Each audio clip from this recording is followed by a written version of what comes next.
Hello everybody and bienvenue.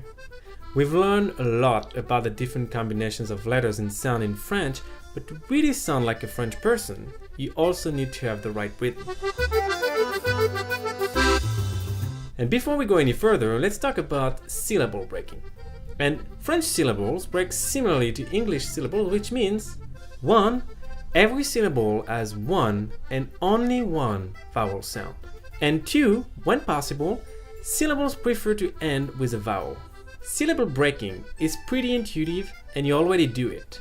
For example, water breaks as water and not what-er. You can get a feel for this rhythm by practicing with our French course, which you can find in the link below.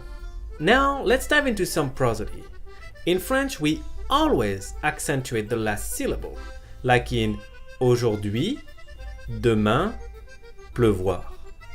And don't be fooled if there's a silent E at the end of the word, like in fromage, frère, architecte, ou 50.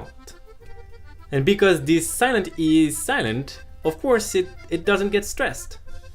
And one last thing to keep in mind about French rhythm, in French we don't change the order when forming a question. Oftentimes the only way to tell apart a question from a fact will be the intonation. The intonation will rise at the end of the question. Now listen to the difference between tu veux du pain and tu veux du pain?